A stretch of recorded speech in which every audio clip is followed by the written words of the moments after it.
स्वागतम दोस्तों। लीजिए आपके सामने फिर से उपस्थित है एक नए वीडियो के साथ, जिसमें आज हम जानकारी लेंगे अलंकार की। अब अलंकार किसे कहते हैं ये सबसे पहले समझ लेते हैं। हम सभी जानते हैं कि हमें सुंदर चीज़ें देखना बहुत पसंद है, और अगर कोई चीज़ सुंदर ना हो तो उसकी तरफ हमारा ज़्यादा ध्यान नहीं जाता है, हमारा ध्यान उस जगह पर आकर्षित नहीं होता है। यह प्रवृत्ति या इस प्रवृत्ति ने ही हमें साहित्य में अलंकार के प्रयोगों पर ध्यान देने की ज़रूरत को महसूस किया, और हमने फिर अलंकार जो है साहित्य में प्रयोग में लाना शुरू कर दिया। मानव समाज जो है वो सौंदर्य की उपासना करता है, उसकी इसी प्रवृत्ति ने अलंकारों को जन्म दिया है। शरीर की सुंदरता को बढ़ाने के लिए जिस प्रकार मनुष्य ने भिन्न भिन्न प्रकार के आभूषण का प्रयोग किया, उसी प्रकार उसने भाषा को सुंदर बनाने के लिए अलंकारों का सृजन किया। अब जो भाषा है उसमें जब हम अलंकारों का प्रयोग करते हैं तो ये किस प्रकार से होता है। काव्य की शोभा बढ़ाने वाले शब्दों को अलंकार कहते हैं। जिस प्रकार नारी के सौंदर्य को बढ़ाने के लिए आभूषण होते हैं, उसी प्रकार भाषा के सौंदर्य के उपकरणों को अलंकार कहते हैं। इसीलिए कहा गया है, भूषण बिना न विराजई, कविता बनिता मित्र। अब हम हमारे पाठ्यक्रम में देखते हैं कि कौन कौन से अलंकार हैं। हमारे पाठ्यक्रम में दो प्रकार के अलंकारों का समावेश है, शब्दालंकार और अर्थालंकार। वैसे अलंकारों के तीन भेद माने गए हैं, शब्दालंकार, अर्थालंकार और उभयालंकार। लेकिन पाठ्यक्रम में दो अलंकार है, और दो अलंकारों में से भी कुछ ही अलंकारों का समावेश है। तो जिनका समावेश है उनकी जानकारी लेंगे हम। सबसे पहले देखते हैं हम शब्दालंकार। अब शब्दालंकार जो है वो क्या होता है समझते हैं हम। जिस अलंकार में शब्दों के प्रयोग के कारण कोई चमत्कार उपस्थित हो जाता है, और उन शब्दों के स्थान पर समानार्थी दूसरे शब्दों को रख देने से वह चमत्कार समाप्त हो जाता है, वहां पर शब्दालंकार माना जाता है। अर्थात जो शब्द जिस जगह पर प्रयोग में लाया जाना चाहिए, उसी जगह पर अगर प्रयोग में लाया गया है तो निश्चित तौर पर वहां पर शब्दालंकार होगा। शब्द के माध्यम से चमत्कार उत्पन्न हो रहा है, शब्द के माध्यम से उस काव्य की सुंदरता बढ़ रही है, इसलिए वहां पर शब्दालंकार होगा। अगर वो शब्द उस जगह से हटा दिया जाए और उसके जगह पर कोई पर्यायी शब्द रख दिया जाए तो वहां पर जो है जो चमत्कार उत्पन्न होने वाला होता है वो समाप्त हो जाता है, और फिर बाद में काव्य की सुंदरता उतनी नहीं रह पाती जितने पहले जो शब्द था उसकी वजह से थी। अर्थात वही शब्द उस जगह पर होना चाहिए जिससे चमत्कार उत्पन्न हो रहा है, इसलिए यहाँ पर शब्द अलंकार है। शब्द अलंकार तो के बहुत सारे प्रकार है, लेकिन हमारे पाठ्यक्रम में तीन ही है, अनुप्रास, यमक और श्लेष। इसकी जानकारी हम लेते हैं। सबसे पहले लेते हैं हम अनुप्रास अलंकार की जानकारी। अनुप्रास शब्द अनु तथा प्रास शब्दों के योग से बना है। अनु का अर्थ है बार बार तथा प्रास का अर्थ है वर्ण। तो इसका अर्थ हुआ कि एक ही वर्ण जब बार बार प्रयोग में लाया जाता है तो वहां पर अनुप्रास अलंकार होता है। जहां स्वर की समानता के बिना भी वर्णों की बार बार आवृत्ति होती है वहां अनुप्रास अलंकार होता है। इस अलंकार में एक ही वर्ण बार बार प्रयोग किया जाता है। जैसे अब हम कुछ उदाहरण देख लेते हैं। तरणी तनुजा तट तमाल तरुवर बहु छाए। फिर से सुनिए, तरणी तनुजा तट तमाल तरुवर बहु छाए। अर्थात इस काव्य पंक्ति में हम देख रहे हैं कि त वर्ण की आवृत्ति जो है वो बार बार हो रही है, और त वर्ण की आवृत्ति की वजह से इस जगह पर जो है अनुप्रास अलंकार होगा। एक और उदाहरण देख लेते हैं हम। कालंदी कूल कदम्ब की डारन, कालंदी कूल कदम्ब की डारन। क वर्ण की आवृत्ति बार बार हो रही है, इसलिए यहाँ पर जो है अनुप्रास अलंकार होगा। वैसे हम लोग बहुत सारे काव्य की पंक्तियां जो हैं हम लोग सुनते हैं, जैसे खड़क सिंह के खड़कने से खड़कती हैं खिड़कियां, खिड़कियों के खड़कने से खड़कता है खड़क सिंह। तो इस प्रकार वैसे चंदू के चाची ने चांदी के चम्मच से चंदू को चटनी चटाई। तो इस प्रकार से हम लोग देखते हैं कि बहुत सारे काव्य पंक्तियां हम लोग प्रयोग में लाते हैं जिसमें एक ही वर्ण की बार बार आवृत्ति होती है, तो वहां पर अनुप्रास अलंकार होता है। चलिए दूसरे अलंकार भेद की तरफ चलते हैं हम। यमक अलंकार, जहाँ एक ही शब्द अधिक बार प्रयुक्त हो एक से ज़्यादा बार प्रयोग में लाया जाए लेकिन अर्थ हर बार भिन्न हो, वहाँ यमक अलंकार होता है। मतलब बात समझ में आ रही है आपकी कि एक ही शब्द जो है वो बार बार प्रयोग में किया जा रहा है, लाया जा रहा है कविता में, लेकिन उनका यहाँ पर जो है अर्थ हर बार भिन्न भिन्न होगा। एक शब्द एक से ज़्यादा बार प्रयोग में लाया जाता है और अर्थ भिन्न भिन्न होता है। उदाहरण देख लेते हैं। कनक कनक ते सौगनी मादकता अधिकाय, वा खाए बोराए नर व पाए बोराए नर। तो यहाँ पर कवि ने बड़ी सुंदर काव्य पंक्ति इस जगह पर दी है कि कनक कनक कनक दो बार शब्द आए, प्रारंभ में ही आए हैं और दोनों कनक के अर्थ अलग अलग है। एक कनक जो है वो सोना है, जो कि एक धातु है जिससे आभूषण बनते हैं, हम सभी जानते हैं।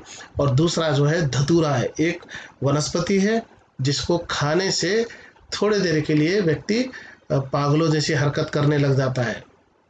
तो कवि ने इसी को ध्यान में रखकर ये कविता लिखी है। कनक कनक ते सौगनी मादकता अधिक है, आकर्षण बहुत ज़्यादा है। एक को खाने से आदमी पागल हो जाता है और एक को पाने से पागल हो जाता है। एक और उदाहरण हम देख लेते हैं। कहे कवि बेनी बेनी व्याल की चुराई लीनी। यहाँ पर बेनी शब्द दो बार आए। एक बेनी का अर्थ है जो कि कवि का नाम है और दूसरे बेनी का अर्थ है चोटी। और यहाँ पर फिर कहे कवि बेनी, कवि कह रहा है बेनी व्याल की चुराई लीनी। और इस प्रकार से दूसरी जो बेनी का अर्थ है चोटी, बालों की चोटी। हम देखते हैं कि लड़कियां और महिलाएं चोटी बांधती है, तो यहाँ पर कवि ने इस प्रकार से कहा है। एक और उदाहरण देख लेते हैं। हमने कबीर का दोहा पढ़ा है, माला माला फेरत जग हुआ पंडित भया न कोई। इस प्रकार की बहुत सारी पंक्तियां हमने सुनी। तो कबीर का एक दोहा इस जगह पर लेंगे। कर का मन का डारी दे, मन का फेर। यहाँ पर मन का और मन का दो बार आया है। एक मन का अर्थात मन अर्थात हृदय का, और दूसरा अर्थ है मोतियों की माला में जो पिरोई जाने वाली मन का है। तो इस प्रकार से एक हृदय को बता रहा है और दूसरा मोती को दर्शा रहा है। इसलिए कर का मन का डारी दे, मन का फेर। तो इस प्रकार से अर्थ अलग अलग निकल रहे हैं। एक और कविता देख लेते हैं। काली घटा का घमंड घटा। यहाँ पर दो बार घटा घटा आया है। काली घटा काले बादलों को कहा गया है। घमंड घटा अर्थात उस जगह पर घटने की तरफ, कम कम होने की तरफ बताया गया है। तो इस प्रकार से दो अर्थ इस जगह पर निकल रहे हैं। तीसरा प्रकार देखते हैं, श्लेष अलंकार। जहाँ पर ऐसे शब्दों का प्रयोग हो जिनसे एक से अधिक अर्थ निकलते हो, वहाँ श्लेष अलंकार होता है। वैसे श्लेष का अर्थ होता है चिपका हुआ। हम जानते हैं किसी चीज से कोई चीज चिपक जाए तो दोनों में अभेद अंतर हो जाता है, दोनों को अलग अलग करना थोड़ा सा मुश्किल हो जाता है। तो उस प्रकार से यहाँ पर अर्थ होगा। यहाँ पर अब एक प्रसिद्ध दोहा देख लेते हैं रहीम जी का। रहीमन पानी राखिए बिन पानी सब सून, पानी गए न उबरे मोती मानस चून। यहाँ पर पानी शब्द जो है वो आया है और पानी शब्द का हर जगह पर अलग अलग अर्थ निकलेगा। मनुष्य के लिए पानी का अलग अर्थ है, मोती के लिए पानी का अलग अर्थ है, और चून अर्थात चूने के लिए पानी का अलग अर्थ है। तो तीन अलग अलग अर्थ निकल रहे हैं पानी इस शब्द से, इसलिए यहाँ पर श्लेष अलंकार होगा। एक उदाहरण और देख लेते हैं हम लोग, जिससे कि हमें पता चले। रहीम का ही दुआ ले रहे हैं। जो रहीम गति दीप की, कूल कपूत गति सोए, बारे उजियारो करे बढ़े अंधेरो होए। यहाँ पर बारे शब्द के अर्थ निकलते हैं। एक अर्थ निकलता है बारे शब्द का बचपन में और जलने पर। इस प्रकार से दो अर्थ निकल रहे हैं। बड़े शब्द के भी दो अर्थ हैं, एक बूझने पर और दूसरा बढ़ने पर। अर्थात दीपक के लिए अर्थ उसका क्या है, बूझना, और युवक के लिए अर्थ होगा बढ़ना, बच्चों के लिए अर्थ होगा उसका बढ़ना। और यहाँ पर कुल कपूत जो है वो उसी प्रकार से, जिस प्रकार से दीपक जैसे जैसे जलते जाता है तो वो बुझ जाता है, उसी प्रकार से कुपूत अगर बड़ा होते चले जाए तो घर का नाश कर देता है। तो इस प्रकार से अलग अलग दो अर्थ इस जगह पर निकल रहे हैं, दो शब्दों के, बारे और बढ़े, इन शब्दों के। चलिए तीसरा भेद हमने देख लिया है। अब देखते हैं हमारे पाठ्यक्रम में जो अर्थालंकार है। अर्थालंकार में क्या होता है पहले ये देख लेते हैं। जहाँ अर्थ के माध्यम से काव्य में चमत्कार उत्पन्न होता है वहाँ अर्थालंकार होता है। इसके प्रमुख भेद जो हमारे पाठ्यक्रम में समाविष्ट हैं वो है उपमा, रूपक, उत्प्रेक्षा और अतिशयोक्ति और मानवीकरण। जो हमारे पाठ्यक्रम है हम उन्हीं की जानकारी लेंगे, वैसे इसमें बहुत सारे आते हैं। तो यहाँ मुख्य बात ये ध्यान रखना है कि वहां पर शब्द के माध्यम से चमत्कार उत्पन्न हो रहा था, यहाँ अर्थ के माध्यम से चमत्कार उत्पन्न होता है। सबसे पहले हम जो देखते हैं वो इस प्रकार से है। पहला जो प्रकार है, भेद है, वो है उपमा अलंकार। जहाँ दो वस्तुओं में अंतर रहते हुए भी आकृति एवं गुण की समता दिखाई जाए वहाँ उपमा अलंकार होता है। आसान शब्दों में कहा जाए तो दो वस्तुओं में, दो व्यक्तियों में, दो पदार्थों में, दो द्रव्य में हम लोग क्या करते हैं, तुलना करते हैं। लेकिन तुलना करने के लिए एक चीज़ हमें ध्यान में रखनी पड़ती है, वो रखनी पड़ती है कि दोनों में कुछ समानता होनी चाहिए। जैसे चांद के समान सुंदर मुख है आपका, हम जब ऐसा कह रहे हैं तो के समान ये जो है वो तुलना करने के लिए प्रयोग में लाया गया शब्द है और इससे वस्तु की तुलना हो रही है। चांद की तुलना, मुख की तुलना चांद के साथ की जा रही है। तो आमतौर पर जो होता है वो ये होता है कि समानता के कारण हम क्या करते हैं कि किसी प्रसिद्ध वस्तु के साथ हम तुलना करते हैं, या व्यक्ति के साथ हम तुलना करते हैं, या पदार्थ के साथ हम तुलना करते हैं। जैसे मुख की तुलना संसार भर में प्रसिद्ध चंद्रमा सुंदर, उसके साथ हमने तुलना कर दी, तो यहाँ पर चांद के समान सुंदर मुख, इस प्रकार से हम कह रहे हैं। या फिर सीता का मुख चंद्रमा के समान है, सुंदर है, इस प्रकार से भी हम कह सकते हैं। चलिए कुछ उदाहरणों की तरफ बढ़ते हैं। सागर सा गंभीर हृदय हो, गिरि सा ऊंचा हो जिसका मन। तो यहाँ पर हम देख रहे हैं कि सा शब्द दो बार आ गया है और सागर की तुलना किससे की गई है, गंभीर हृदय से की गई है। गिरि अर्थात पर्वत की तुलना जो की गई है वो मन के साथ की, मन की तुलना पर्वत के साथ की गई है। तो इस प्रकार से हम देखते हैं कि किसी प्रसिद्ध वस्तु के साथ हम तुलना कर रहे हैं।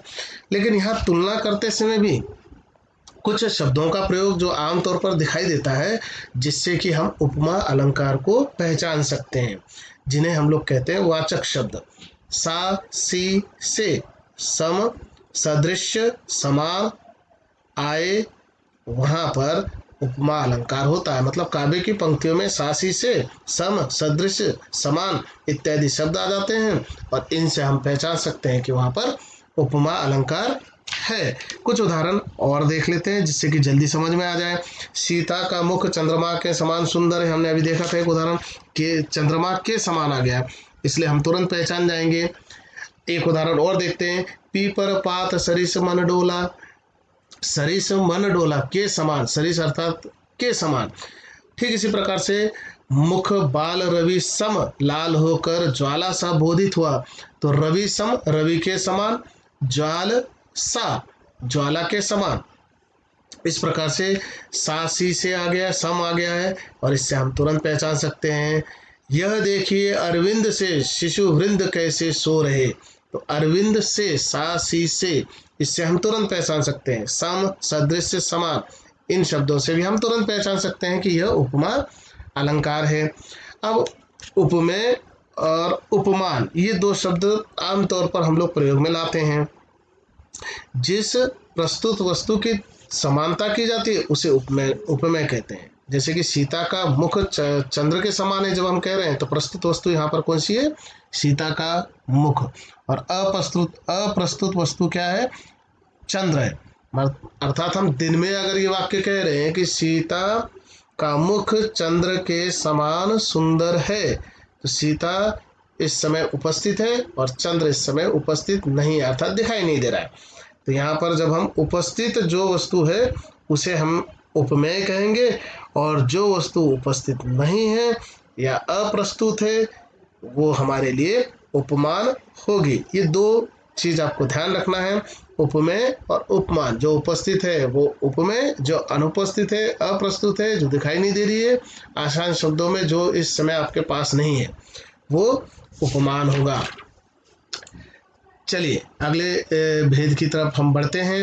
रूपक अलंकार, जहाँ उपमेय पर उपमान का आरोप किया जाए वहाँ रूपक अलंकार होता है, यानी उपमेय और उपमान में कोई अंतर न दिखाई पड़े। ये तो आसान सी बात है, उपमेय और उपमान दोनों को एक ही बता दिया आपने। जैसे चंद्रमा के समान मुख है, चंद्रमुख है, मतलब चंद्र ही मुख है, या मुख ही चंद्र है, या चंद्र ही मुख है। मतलब दोनों में आपने क्या कर दिया, अभेद आरोप कर दिया। दोनों एक ही इस प्रकार से दिखाने का प्रयास कर दिया आपने।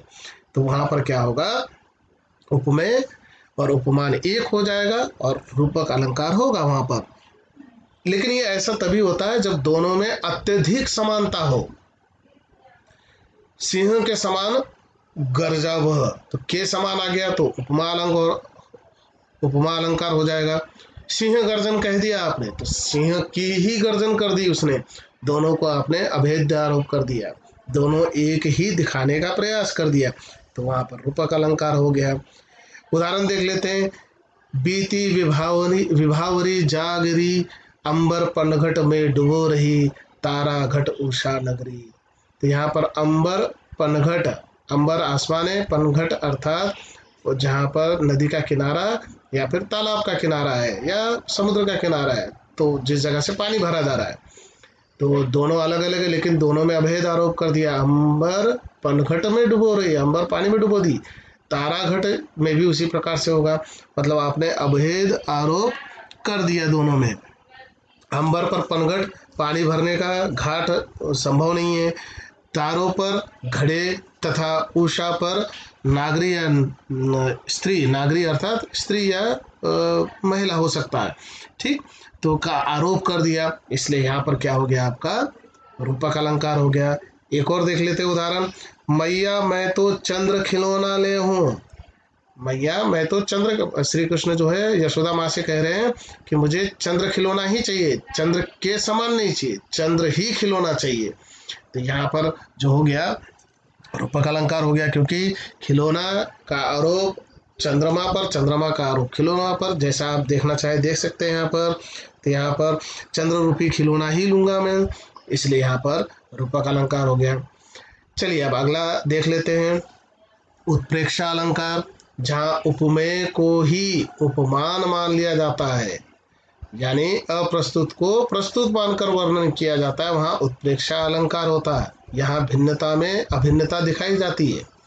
अब यहाँ बड़ी मजेदार चीज है कि उपमेय और उपमान के गुण धर्म की समानता के कारण ये दोनों समान हो जाते हैं, और ऐसा मान लिया जाता है कि उपमेय को उपमान ही मान लिया जाता है, उपमेय को ही उपमान मान लिया जाता है, और फिर उस जगह पर जो अलंकार होता है वो होता है उत्प्रेक्षा अलंकार। ऐसे समझने में थोड़ा कठिन जाएगा आपको, लेकिन इसकी भी हम पहचान वाली एक युक्ति बताते हैं आपको कि आप आसानी से पहचान सकते हैं कि उत्प्रेक्षा अलंकार में हमेशा इस प्रकार के शब्द आते हैं कविता में।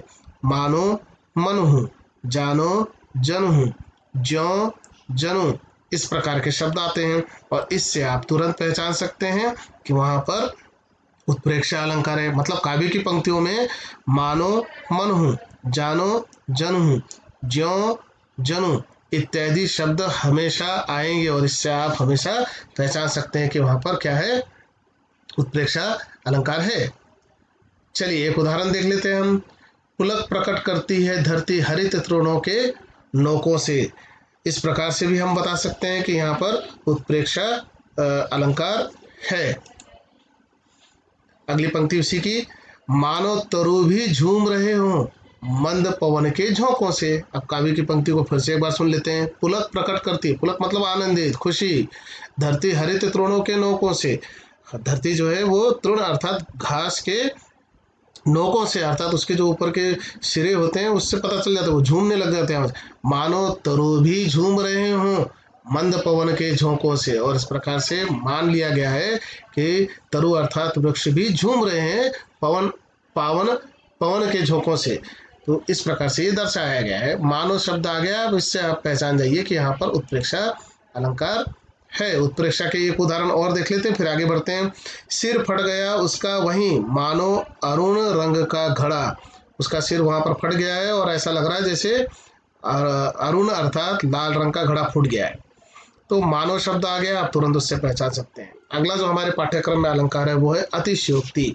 अतिशयोक्ति का अर्थ होता है बात को बढ़ा चढ़ाकर बताना, बात को बहुत ज्यादा बढ़ा चढ़ाकर दर्शाना। जहां पर लोक सीमा का अतिक्रमण करके किसी विषय का वर्णन होता है वहां पर अतिशयोक्ति अलंकार होता है। लोक सीमा अर्थात लोग उसे मानने के लिए तुरंत तैयार ही ना हो।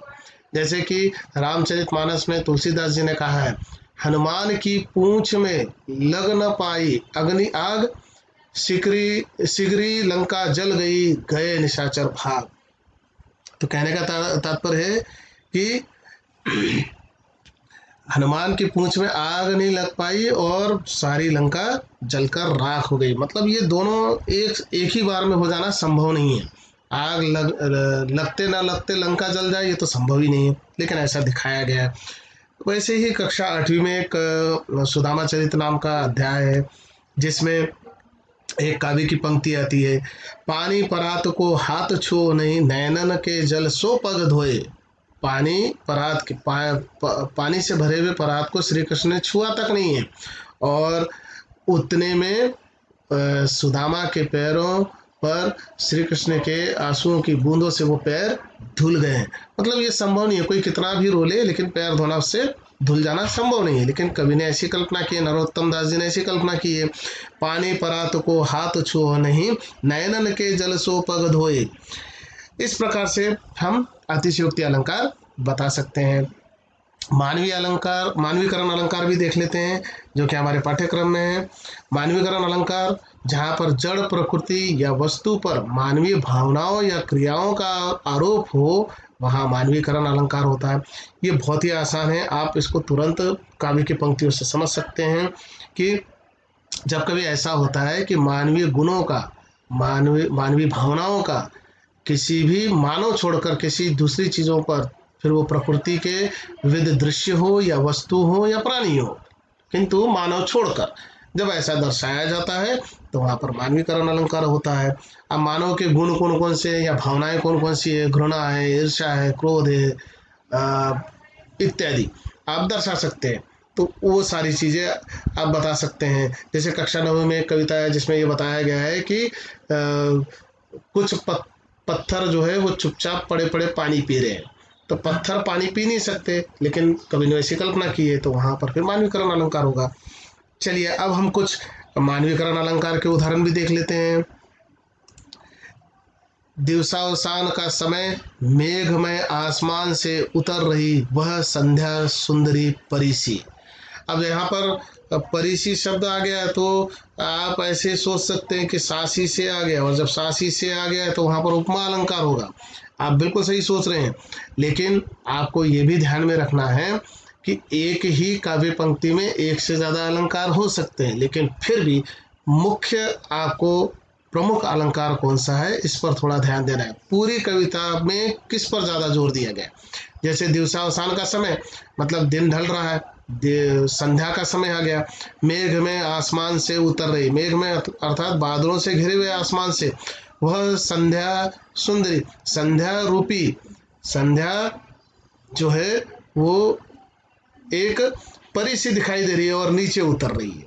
संध्या सुंदरी परी सी, उतर रही संध्या सुंदरी परी सी। तो यहाँ पर जो है सूरज की किरणें धीरे धीरे कम कम होती जा रही है और संध्या उतर रही है, ऐसा दर्शाया गया है। इसलिए अब संध्या कोई स्त्री नहीं है, इसलिए यहाँ पर स्त्री को ही संध्या को ही स्त्री के समान दर्शाया गया है, इसलिए मानवीकरण अलंकार है।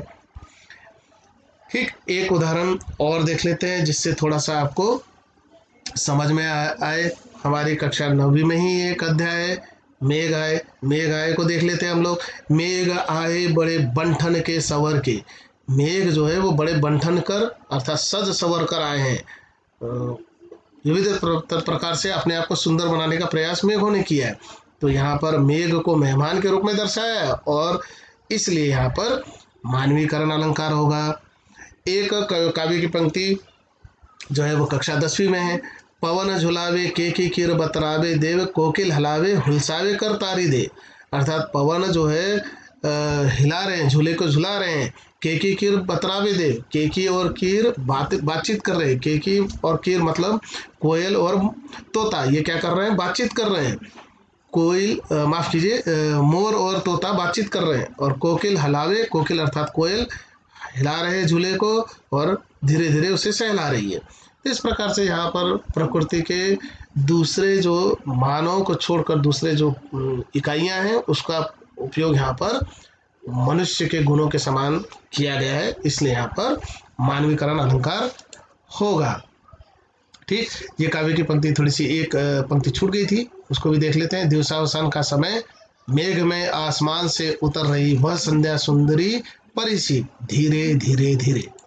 चलिए, धन्यवाद आप सभी का पुनः एक बार धन्यवाद। फिर से एक बार मिलते हैं नए अध्याय के साथ।